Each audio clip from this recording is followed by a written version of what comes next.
विजु जनता दल तरफ नेतृमंडली आसी डीजी को देखा कले एवं अनेक कथारे आम अनेक डिमांड रखीचु। बर्तमान सारा ओडिशा रे गोटे दमन लीला चलछि। दमन लीला कौन ना गणतांत्रिक पद्धति रे कई किछि कहि परिबेनी।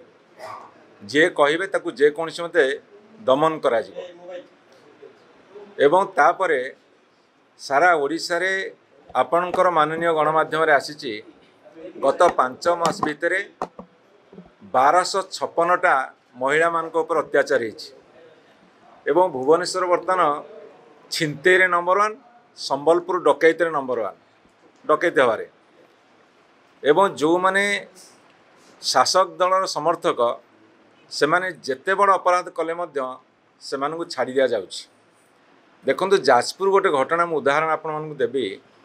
जो घटना रे मान्यवर धर्मशाला विधायक जाउथिले एवं किछि लोक कोनसी कारणवशतः तांको डिमांड नै कि धारणा देइथिले।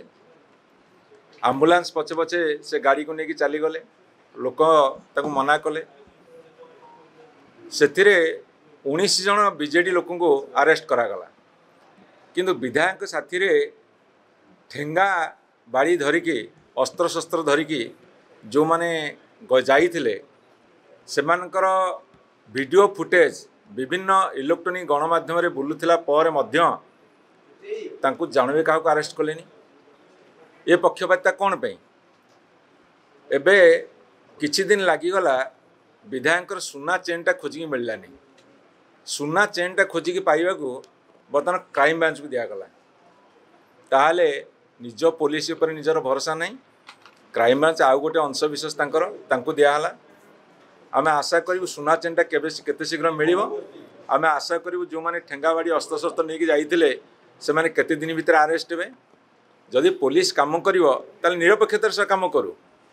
से जे कोनसी दलर हो विजु जनता दल हो कि भारतीय जनता पार्टी हो कि कांग्रेस दल हो बा से कम्युनिस्ट पार्टी हो जो दलर जी अपराध करुँच तुम अरेस्ट कर गिरफ कर से आमर किसी कहबार नहीं। किंतु जो माने जगह पर नथिबे सब बड़ कथा हूँ जे भव प्रकाश दास जड़े पेसेंट तांको जो भाई भाव में अरेस्ट कर भितर पुराई एटा गोटे अमानवीय घटना।